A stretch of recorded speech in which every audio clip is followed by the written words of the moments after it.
Bize teşekkür. Thank you very much for your participation, first of all. As someone living in Antalya, I would like to welcome each and every one of you. I'll be touching upon an interesting topic which is in our agendas most of the time. This is talked a lot, however, it's not reflected into the practice. This is the addictive disorders and ADHD. Addiction and the relation with ADHD in general. First of all, let me focus on abbreviations. ADHD and SUD, substance abuse disorders, are the abbreviations I will be using mostly. So there will be a brief introduction, and then I'll be talking about the association between the two disorders, and I'll be talking about the shared features, and then I'll be talking about the treatment of ADHD and the substance abuse risk, and then I'll be talking about the treatment of ADHD in SUD, and I'll be completing with conclusions and recommendations.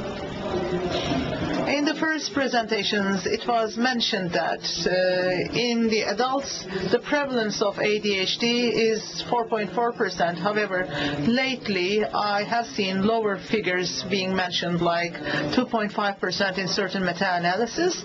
However, we know that it is not diagnosed to the extent we like or we intend to. And we will see that these two entities are closely linked to each other.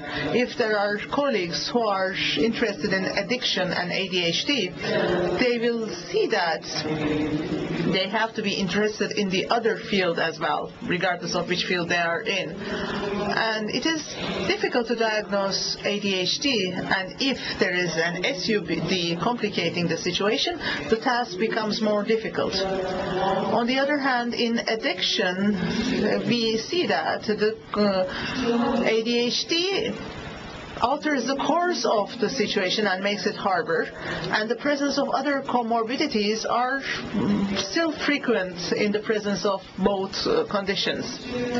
So let us have a look at the prevalence, and there are ratios that are mentioned in different studies. These are studies conducted on adolescents. You see the average age is about 15, related to the start of substance abuse. And there are studies that use single substance. There are those that focus on various substances. And at the beginning, we see that in the general population, the rate was 4.4. However, there are significant differences in the adolescents. This is a study conducted in adults with a single substance or various substances. So it comes up to 54.1% in certain instances. So these were diagnosed with face-to-face interviews. There are several studies in the literature. If you are to search, you can see hundreds of studies. However, the ones I mentioned here are of high quality. But the lowest prevalence I have seen is 9.9, which is more than two-folds of that of the normal population. This is another study, which is a meta-analysis of 29 studies evaluated. If we have a look at the overall prevalence rate, we see the figure of 23.1%. If we compile all the good studies, compared with a figure of 4.4, we see a figure of 23.1%. So this is, of course, related to the dominant type at the same time. Here we see that there is no significant difference in the ADHD combined type. There is not much difference in terms of the patterns of substance use disorders. However, combined type is somewhat favored. In the recently performed studies on more than 30,000 100,000 patients, we see such a relationship. When these two are together, what do we see? This is especially important for patients who have substance use disorders. First of all, the addiction starts at a younger age. If ADHD is in the picture, we see that there is a younger onset of addiction. There is a tendency to try more substances, and there is greater severity of addiction. So how can we tell this? Based on DSM criteria, there are numerous criteria, and more hospitalization is required, and whatever the substance is, it's used for a longer duration of time, and the remission is achieved at a later stage, and there are higher relapse rates despite successful treatment. For us, relapse is an important problem in the field of addiction. When ADHD is there, it becomes more difficult, and there are numerous psychiatric comorbidities which makes the situation more complex. Imagine that there is addiction, multiple drug use, and ADHD plus bipolar disorder. So there are those situations that are very, very confusing. Concerning the choice of substances, there are several options. Cocaine and nicotine are the most frequently consumed drugs. However, this is a conception.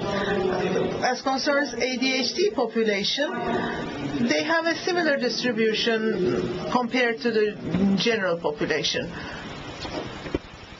Accessibility becomes important in that regard. So it seems that in different studies, SUD is an independent risk factor, and children with ADHD are at least 1.5 times more likely to develop SUD, and 3 times higher for nicotine dependence. This is 29 prospective longitudinal studies evaluated together, and we see that childhood ADHD prospectively predicts the likelihood of developing SUD. We have an average of 1.5 here. However, in nicotine addiction, this comes up to 3 folds, 3 times higher. And there is also alcohol abuse concerned, and marijuana abuse or cocaine. These are all similarly found higher than the normal population. And behavioral addictions are being evaluated lately, and gambling disorder is officially recognized as an addiction lately, and it is included in the field, and these studies are conducted more. And gambling disorder is between 13.4 to 20%, and internet addiction, although it's more speculative, it's around 14%. Eating disorders are 5.8%, like stuffing yourself, eating to the extreme, and hypersexuality and earlier initiation of sexual activity is related to ADHD. Multiple partners and casual sex is more. And there are several risk factors if an ADHD patient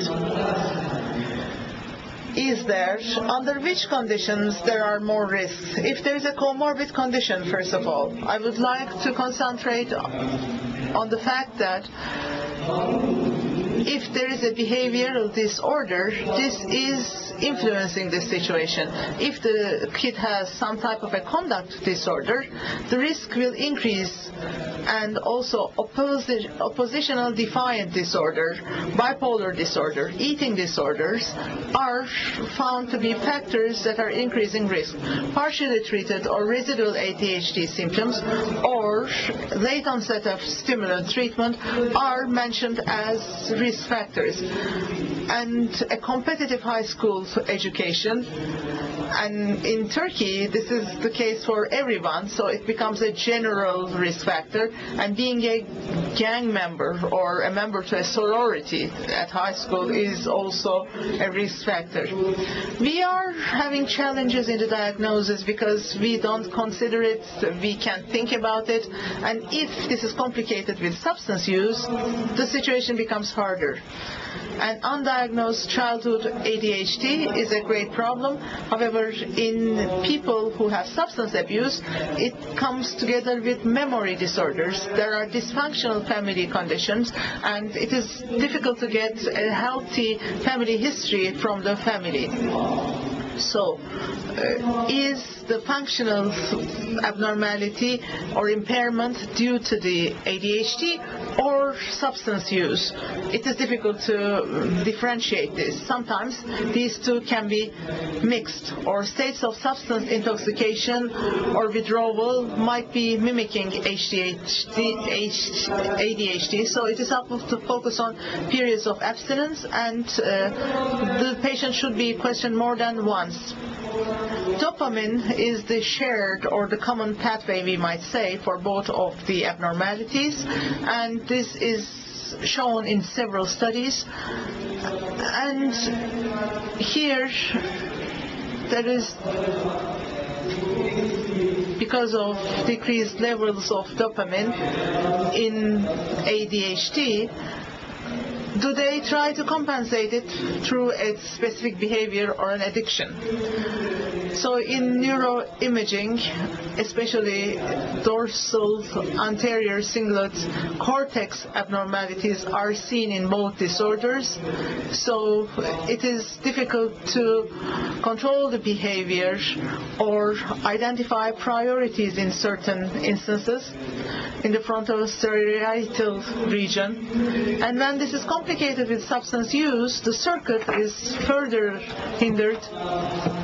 Genetically, both diseases are seen more commonly in the offsprings of relatives, and offspring of adults with SUD are more likely to develop ADHD. Elevated substance use problems have also been frequently reported in parents of children with ADHD. Genetically, these type of studies focusing on specific areas are limited in number. However, D2A1 allele of the dopamine D2 receptor gene in both ADHD and cocaine use disorder, we have a prevalence that is significantly increased. And related conditions, academic failures, either due to ADHD or substance use, the child might be seeking to enter different peer groups, and impulsivity is also important for both conditions. Novelty seeking at the same time. Impaired occupational and social functioning is present in both of them, as well as conduct disorders. Let us talk about the treatment immediately. We will be focusing on the effects of treatment. However, this is a controversial issue in different approaches. For example, in a longitudinal study, there were 218 patients with ADHD and 182 controls, and linear trend between duration of stimulant treatment and prevalence of cocaine dependence. So there are different suggestions, different explanations, and exposure to stimulants could predispose patients to future substance abuse. We have the kindling hypothesis for this. If the sensitive structures of the brain are exposed to synthetic versions of dopamine, then the latent pathology becomes very apparent, and those regions of the brain are are confronted with lack of dopamine, which predisposes the individual to SUD. If the individuals had continued with the treatment, they wouldn't have been addicts, because when they become adults, the family support is not there and they are not getting treatment any longer. So that's why these conditions appear, some say. But the others, on the other hand, say that getting or not getting treatment does not create a difference. So having treatment in the childhood age doesn't really influence the SUD in the adult age, some say. So this is a study on 7 different substances. Most of the studies say that treatment at the childhood age makes the individual less likely to abuse a substance, and earlier the treatment is initiated, the higher the protectivity, so being late also increases the risk. So short-acting stimulants that are abused is an issue, because these can easily be abused. The thing that is to be paid attention to is that short-acting agents have a 4 times increased risk of addiction or abuse. Oral treatment has a low potential of abuse. Methylphenidate has a lower potential of addiction because it increases dopamine slowly. Some increase dopamine in seconds, some increase it in hours. As this acts slowly, potentially the risks are lower. Let me get faster then if I am to finish quickly. I wish you could have warned me ahead of time. In treatment there are several challenges. It is not possible to know how to treat the patient, and treatment non-compliance or non-adherence is something we see very frequently in both of the disorders. It is hard to evaluate the benefits of pharmacotherapy, as these 2 situations are different, and comorbidity makes the situation more complicated. Generally, the treatment for ADHD in patients who have comorbid SUD, ADHD-related symptoms are decreased. However, there are no effect on SUD symptoms. There are studies saying that there are positive effects. There are studies saying that there are no effects. So, if there is such a situation, there is no data showing us that the symptoms related to SUD are not aggravated. So shall I immediately skip the conclusions? Do I have that limited of a time? I apologize. We were very fast.